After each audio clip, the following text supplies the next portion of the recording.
And since we are talking about innovation, even before I start talking about inflammatory bowel disease, let's get one thing straight. Innovation is not only about reinventing the wheel. Innovation is not only about finding out something new. Obviously, innovation involves finding something new. It could be a new drug, it could be a new drug delivery system, it could be light on an old existing molecule as to how it can work out. We all know how serendipity played a big role in the discovery of Viagra. It was being, probably as Samir Bhai would agree with me, being researched as an antihypertensive. We have a drug known as Lizuride today, Levosulpiride today, which was basically being used as an antipsychiatric agent and is now one of the widest prescribed prokinetics. So suffice to say that innovation can come through so many ways. And today I'll be talking about something which has been part of the Indian armamentarium of knowledge for very long, but now is being researched scientifically, and I'm very glad to report that we are already in phase 3 trials for some of these drugs, and some of these drugs are going to be available very soon. Ishita did a good job of telling you that IBD was something which was always considered as a Western disease. Now when we talk about inflammatory bowel disease, I remember Dr. Gautam Bhagat, my respected teacher in medicine, way back in the late 80s and early 90s, telling us that, look, ulcerative colitis, Crohn's disease, always a Western disease. I went for my DM to Mumbai, the same thing I heard from my teacher, Crohn's disease, no way in India, ulcerative colitis, okay. Today we know that any patient with unexplained diarrhea, with bleeding PR, with intermittent history of diarrhea, is very likely to be suffering from IBD till proven otherwise. And you will be surprised to see the incidence is rising. Part of it is also because more gastroenterologists are there in the market now, more people are getting investigated, but I also believe that there is a rising incidence. Though of course I am no authority on the epidemiological part of it. Suffice to say that today we have more than 12 lakh new cases being diagnosed each year. This is almost like an endemic disease now for India.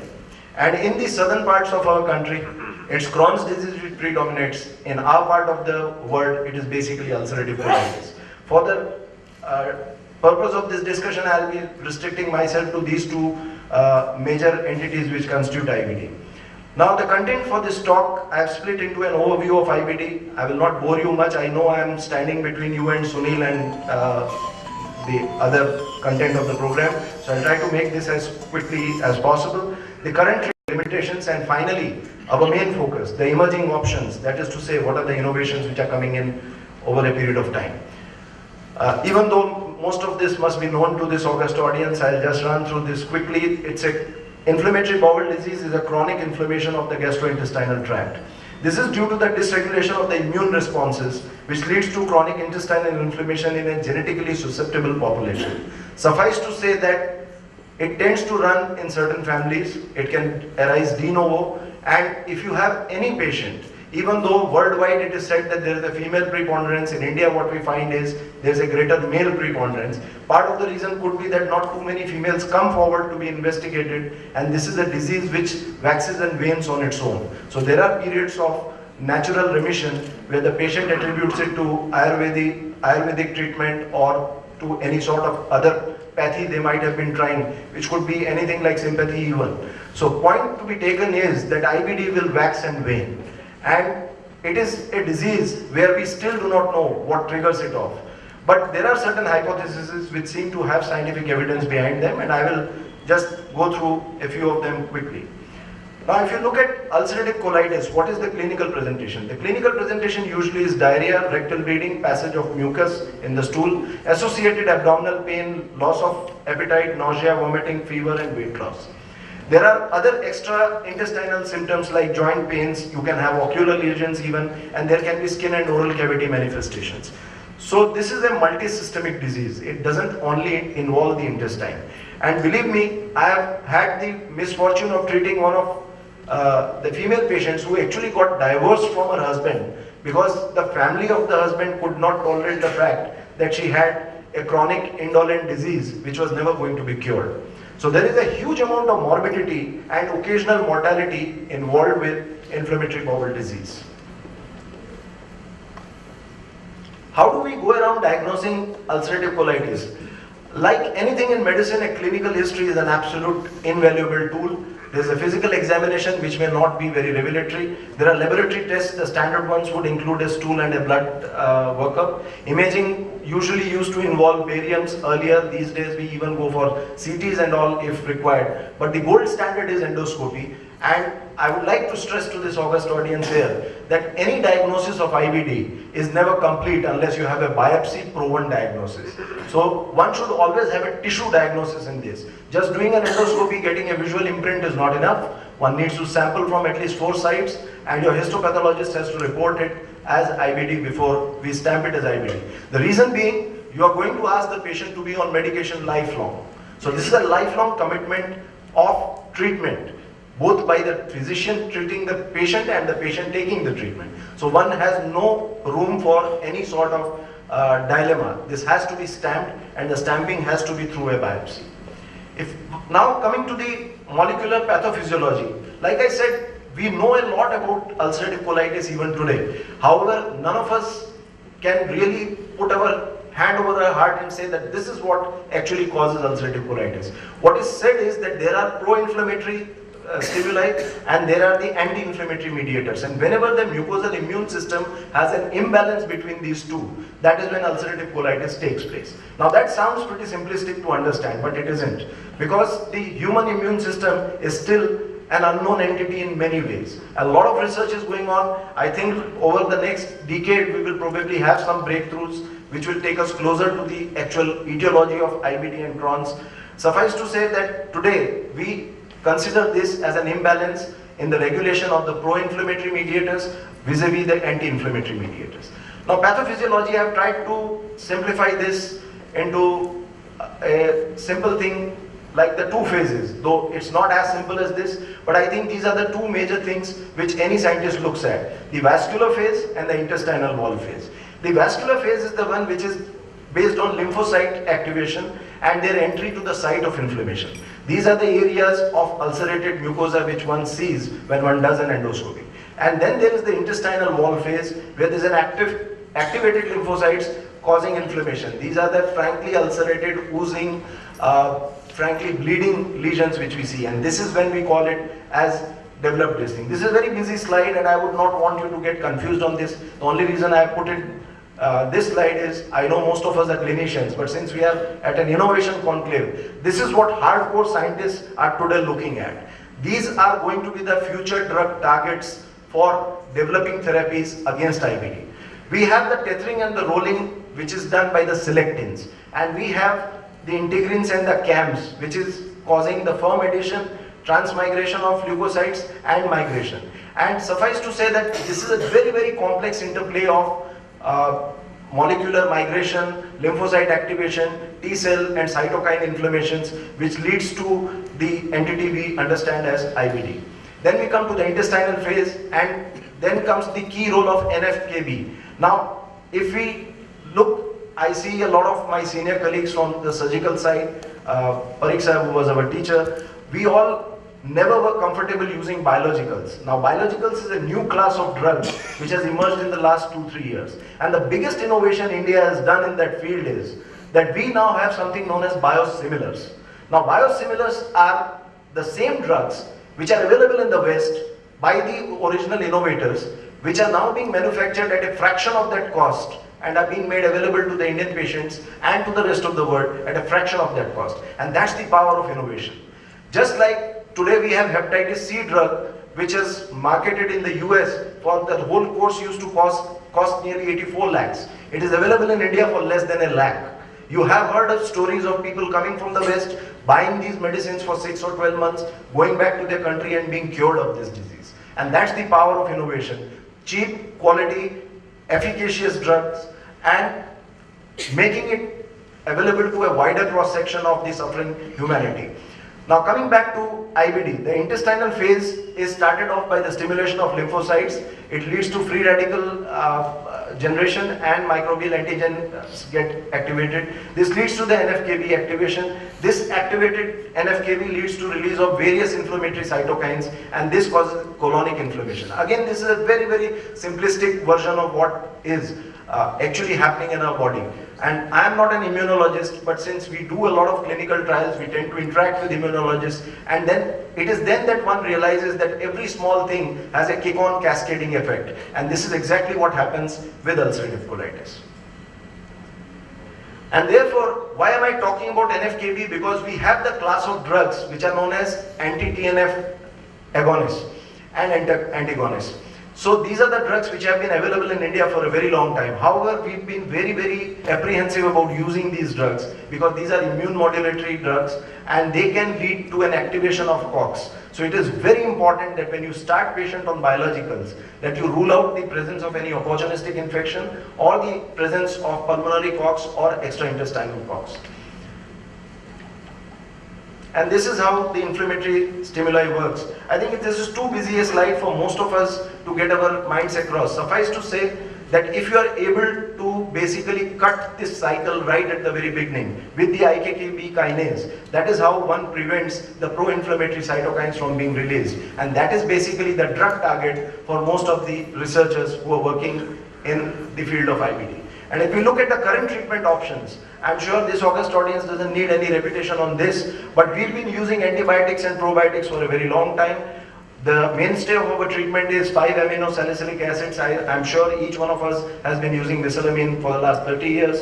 Parikshit might have been using it for slightly more time than that, because I suppose in the earlier times that was the only drug available. And it's a wonderful drug, mind you, but it is a drug which probably is on its last legs when it comes to the future, and we'll probably have better drugs pretty soon. Corticosteroids have an absolute critical role in the treatment of acute IBD. However, keep in mind that corticosteroids should never be used for maintenance therapy. And what do I mean by acute? Acute is when the patient is very sick. One would need even IV injections of corticosteroids. However, maintenance should never be with corticosteroids. It is proven to be deleterious. One also has immune modifiers. One can use cytotoxics like azathioprine is my choice of drug. Cyclosporin, methotrexate and all also are available and are equally effective. And finally the biologicals. So these are the current treatment options. However, in the biologicals, earlier the cost was a limiting factor.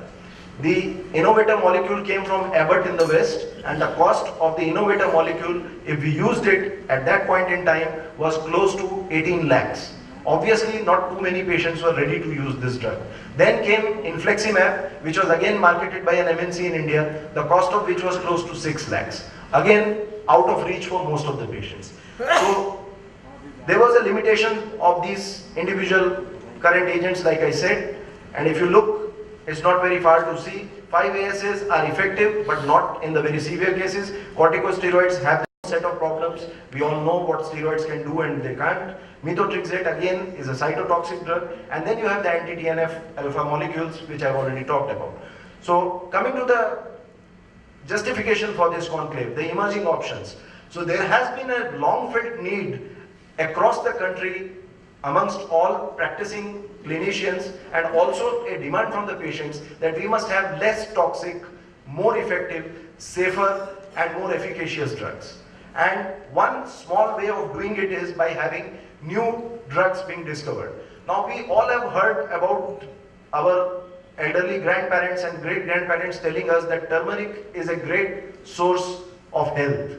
We've all heard about having turmeric with milk. We've heard turmeric paste being used for so many skin conditions, and that is why it came as no surprise when it was found during tests with mucosal immunology that turmeric also has an anti-inflammatory effect in IBD.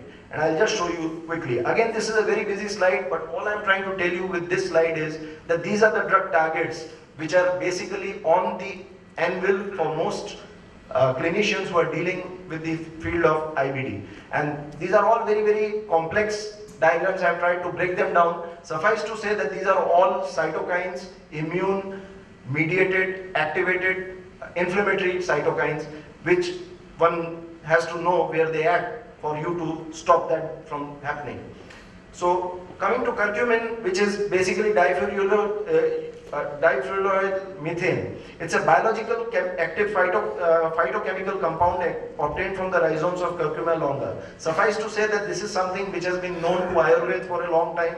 A lot of country medication is based on this, though there was no scientific evidence of the same. However, now scientific evidence is emerging. There are a lot of randomized clinical trials which are now in progress at very large institutes. Large numbers are being recruited, and it has been found that curcumin has diverse properties which can help us to deal with IBD. Mainly being anti-inflammatory in its approach, antioxidant facility it is anti-proliferative, and it is anti-angiogenic. So basically it ticks most of the boxes for localized therapy. I'm not saying this is going to work very well systemically, but maybe localized therapy, this might be a wonderful drug to use in cases of proctitis or limited left-sided disease. And most of the papers which are coming out from the West and also from India now are showing this. You'll be glad to know that Cadila Pharma is working on this, and they are very close to operationalizing this in a commercial form. And I think they deserve kudos for that, because this is going to be something which will justify the tag of them being an innovation-driven company.